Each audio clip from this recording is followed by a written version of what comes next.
Esto, ahí está. Bueno, buenos días. Primero que nada a todos y a todas, y gracias por formar parte de esta sesión.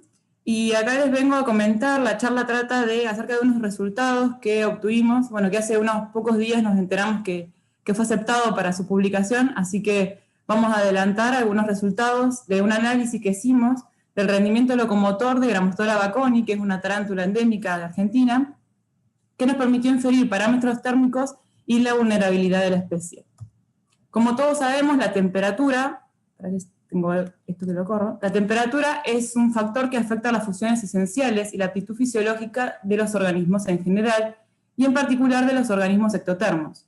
Estos cambios en la temperatura producen un impacto sobre las especies, y este impacto depende de diversos factores. Hay especies, sabemos que hay especies que son más y hay especies que son menos vulnerables a estos impactos, y es por eso que se promueve una reevaluación de las respuestas biológicas para poder estimar y determinar si la tolerancia térmica y la capacidad de adaptación térmica permanecerían iguales cuando el contexto climático cambia. Como todos sabemos, la temperatura no solamente afecta a los individuos y a las especies, sino que también lo hace a nivel ambiental. Hay hábitats que son muchísimo más susceptibles que otros a estos cambios ambientales. En el caso del centro de los pastizales del centro de Argentina, se sabe que el fuego es un disturbio natural que forma parte de los ecosistemas, pero en estos últimos 20 años la frecuencia ha estado incrementando. Los pastizales de por sí ya son muy importantes, son áreas prioritarias para la conservación, más que nada porque son ambientes relictuales en continuo declive y además albergan una gran cantidad de endemismos. Entre estos endemismos está nuestro modelo de estudio, que es Grammostola baconi, que como les comentaba es una tarántula que se distribuye por todos los pastizales serranos del centro de Argentina y que presenta características biológicas particulares. Estas características biológicas son propias de las tarántulas, como por ejemplo las hembras son sedentarias, hembras y machos tardan muchos años en alcanzar la madurez sexual, los juveniles se dispersan a pocos metros de las cuevas de sus madres, por lo tanto las poblaciones son agrupadas, y estas características, sumadas a los disturbios a los cuales está sometido el ambiente natural donde se distribuyen, hicieron que en 2012 pueda ser categorizada como vulnerable, bajo el estado de vulnerable, en el libro rojo de las especies amenazadas. Es por eso que a nosotros nos pareció importante poder estimar cuál sería la respuesta de la especie ante un nuevo disturbio como podría ser el incremento de la temperatura. Para ello exploramos las posibles respuestas de Grammostola baconi a los cambios en la temperatura y nos propusimos comprender la relación temperatura versus organismo, determinar las preferencias térmicas y las temperaturas óptimas y calcular la amplitud del rendimiento y el rango de tolerancia térmica.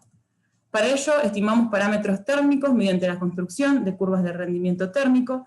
Se utilizó como fitness el rendimiento locomotor, más precisamente la velocidad de corrida de sprint, y se tomaron varios parámetros térmicos de la curva. Además se calculó las preferencias térmicas mediante la utilización de un gradiente térmico y se estimaron el rango de tolerancia térmica y la amplitud de rendimiento como dos índices de vulnerabilidad de la especie. Se colectaron y se utilizaron 12 hembras, 18 juveniles y se consideró el tamaño y la masa corporal de los individuos. Para realizar las curvas de rendimiento térmico, lo que hicimos fue introducir a los individuos en tubos plásticos que posteriormente se sumergieron en este baño termostático digital. Permanecieron allí durante media hora a una temperatura que nosotros seleccionamos. Este rango de temperatura fue de entre 5 grados y 45 grados centígrados, y luego de permanecer media hora en esa temperatura se depositaron en este gradiente que se ve aquí abajo, en este corredor térmico, perdón, donde se midió la velocidad de corrida. Con esos datos pudimos construir las curvas de rendimiento térmico y estimar parámetros como los límites críticos mínimos y máximos, la velocidad máxima y la temperatura óptima. Para realizar el análisis de preferencias térmicas, lo que hicimos fue crear gradiente con elementos bastante comunes, donde generamos un gradiente de 5 a 65 grados centígrados. Los individuos se colocaron en el centro del gradiente y durante 4 horas se les permitió moverse libremente. Cada 30 minutos registramos la temperatura del individuo y del sustrato, y con esos datos calculamos las preferencias térmicas y el tiempo de permanencia en cada sector del gradiente. Para calcular los índices, el rango de tolerancia se calculó como la diferencia entre los dos límites críticos, mientras que la amplitud de rendimiento se calculó como el rango de temperaturas sobre las cuales el rendimiento fue mayor o igual al 80%. Pasando a los resultados, lo que nosotros obtuvimos cuando observamos las curvas de rendimiento es que no se observaron diferencias entre juveniles y hembras. Los límites críticos mínimos y máximos fueron similares. Los límites críticos mínimos estuvieron cerca de los 6 grados centígrados, mientras que los máximos alrededor de los 49 grados y medio, y la misma tendencia se observó para la temperatura óptima, que estuvo alrededor de los 31 grados para los dos grupos, y para la velocidad máxima, que estuvo también alrededor de los 21 centímetros por segundo, también para los dos grupos. Cuando nosotros analizamos cómo fue variando la velocidad a lo largo de las temperaturas, lo que vimos fue que en temperaturas extremas, como a los 5, a los 10 y a los 45 grados, la velocidad fue menor, mientras que en temperaturas como los 30 y los 35 grados se registraron las mayores velocidades. Cabe destacar también que en estas temperaturas se registró una mayor dispersión de los datos, es decir, que el rendimiento locomotor fue más amplio en sus velocidades, a diferencia de lo observado en las temperaturas extremas, donde esa dispersión es muchísimo menor. Cuando desglosamos entre hembras y juveniles, lo que podemos observar es que las hembras siempre fueron más rápidas que los juveniles, y a su vez esta diferencia fue estadísticamente significativa, es decir, las hembras fueron más veloces, comprobado, a los 5 y a los 25 grados solamente. Cuando analizamos el porcentaje de permanencia dentro del gradiente que nosotros le ofrecimos, observamos que todos los individuos pasaron la mayor parte del tiempo en un pico de preferencia entre 27 y 32 grados centígrados, pero sin embargo las hembras mostraron un pico más fuerte de preferencia a temperaturas más bajas. Esto coincide con lo encontrado para las temperaturas preferenciales, que fue el único parámetro donde encontramos diferencias entre hembras y juveniles. Las hembras prefirieron temperaturas más bajas que los juveniles. En el gráfico de la derecha se puede observar la amplitud del rendimiento y el rango de tolerancia, que tampoco fueron similares entre hembras y juveniles, siendo de 15 grados aproximadamente y 45 respectivamente ambos índices.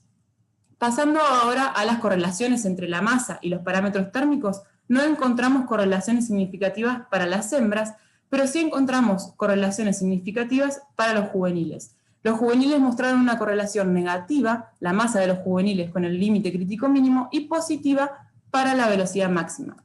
Cuando analizamos el índice corporal, que fue con lo que nosotros estimamos el tamaño, no encontramos ninguna correlación entre el índice y los parámetros térmicos estimados. Pasando ahora a la discusión y explorando un poco más nuestros resultados, lo que podemos decir que el rendimiento locomotor fue afectado negativamente por las temperaturas extremas, y uno pudo observar que en estas temperaturas la velocidad se redujo drásticamente, e incluso en algunas temperaturas llegó a ser 0. Otro resultado importante es que el límite que nosotros encontramos como máximo fue cercano a los 49 grados y medio, y esto difiere con estudios previos realizados con la misma especie, pero con individuos nacidos y criados bajo condiciones de laboratorio, donde se encontraron que los límites máximos estuvieron cercanos a los 46 grados centígrados. Siguiendo la línea de comparación con ese estudio, nosotros encontramos la misma tendencia en cuanto a hembras más veloces, más rápidas, pero encontramos una gran diferencia en la velocidad máxima de los individuos. Los individuos del trabajo que les estoy mostrando ahora fueron muchísimo más veloces que los del trabajo anterior. Otro resultado interesante, y que coincide con lo reportado para otras arañas y para otros grupos de ectotermos, fue que las temperaturas óptimas fueron cercanas a las temperaturas preferidas, y que a su vez estas temperaturas fueron similares a las que ocurren a las temperaturas medias del ambiente natural durante el periodo de actividad de la especie. Acá igualmente nos surgió una contradicción, o una duda más que contradicción, porque nosotros sabemos que las hembras y los juveniles de esta especie tienen su actividad durante la noche, ¿sí? Tienen ritmos de actividad nocturna. Sabemos que las temperaturas en estos sectores a la noche bajan respecto a las temperaturas diarias, por lo que la temperatura real en la que los individuos estarían activos sería menor a la que nosotros reportamos en este estudio como temperaturas óptimas y preferidas. Otro resultado interesante es que cuando nosotros le permitimos a los individuos elegir en un rango de temperaturas dado, nunca eligen temperaturas extremas, siempre se mantienen en un rango de temperaturas moderadas, aunque nosotros forzando las temperaturas pudimos observar que los individuos presentan un rendimiento positivo locomotor. Con respecto a las correlaciones con la masa y los parámetros térmicos, no pudimos explicar ningún parámetro térmico por la masa ni por el índice corporal. en las hembras. Nosotros proponemos que seguramente haya otra medida que no consideramos, como por ejemplo puede ser el rendimiento metabólico o alguna otra medida, no sé, longitud de las patas, que no las consideramos para hacer este análisis y que podría explicar los resultados. Sin embargo, nos pareció importante recalcar las diferencias en la correlación que encontramos con los juveniles, ya que encontramos una correlación de la masa de los juveniles con el límite crítico mínimo y con la velocidad máxima. Y desglosando esas correlaciones, nosotros podemos observar que juveniles con menos masa, es decir, juveniles más delgados, más flacos, tendrían menor tolerancia al frío y a su vez presentarían menor velocidad. Esto podría proponerse como una posible respuesta a la alta tasa de mortalidad que tienen los juveniles en este estadio tan temprano de su desarrollo en la naturaleza.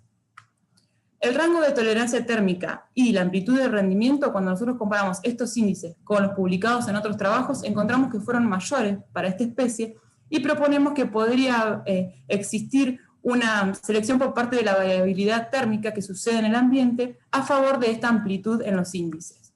Proponemos que el sprint o la velocidad de corrida podría ser un parámetro dúctil y relativamente insensible a las temperaturas moderadas.